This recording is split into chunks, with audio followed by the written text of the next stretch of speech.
Jansangram news, बातमीची सत्यता हीच आमची ओळख. वर्धा नगर परिषदेद्वारे वर्धेच्या विकासाकरिता बैठक बोलवण्यात आली होती आपल्या मार्फत, मात्र ती बैठक रद्द करण्यात आलेली आहे. त्यामागची नेमकी पार्श्वभूमी काय आहे आणि का बरं ही बैठक रद्द करण्यात आली? मी वर्धा नगरपालिकेचा उपाध्यक्ष या नात्याने आणि नियोजन व विकास समितीचा सभापती याद्वारे मला हर महिन्यात एक मीटिंग बोलवणे आवश्यक आहे. वर्धा शहराचे आज आमचे निवडणूक होऊन 5 महिने होत आहे. वर्धा शहरामध्ये विविध घोषणा केली होती. आम्ही आमच्या प्रभागामध्ये जेव्हा निवडणूक भांडत होतो तेव्हा आम्ही जनतेला सांगितलं, नगराध्यक्षांनी शहरामध्ये सांगितलं की विकास, साफसफाई, पाण्याची व्यवस्था याच्यावर आम्ही लक्ष देऊ. 5 महिने झालेले आहे आणि या 5 महिन्यामध्ये वर्धा शहरामध्ये कुठं विकास दिसत नाही. कुठं साफसफाई, स्वच्छता याचा खूप मोठा अभाव आहे. त्यासाठी वर्धा शहरातील नागरिकांचे फोन मला येतात. ते मला विचारतात की काय कारण आहे, 5 महिने झालेले आहे, काम सुरू होत नाही आहे.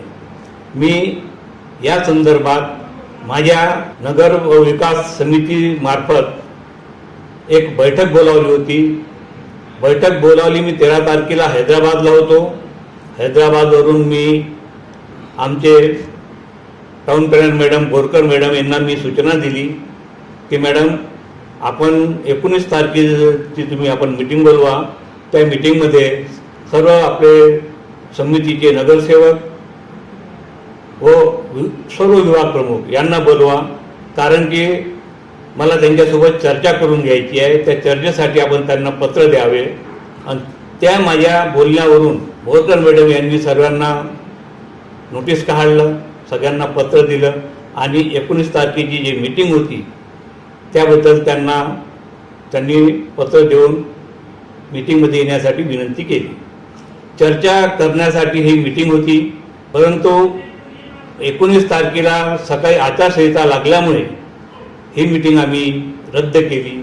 हे मुख्याधिकारी किंवा अध्यक्ष यांनी सांगितल्या की मीटिंग रद्द करा, यावर आम्ही मीटिंग रद्द केलेली नाही. आचारसंहिता लागली म्हणून आम्ही नियमाप्रमाणे ही मीटिंग आज रद्द केलेली आहे.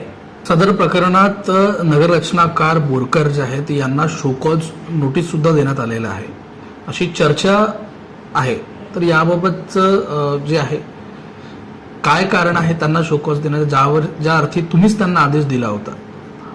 मुख्याधिकारी साहेबांनी बोरकर मॅडम यांना नोटीस दिलेला आहे, पण नोटीस तो चुकीचा आहे.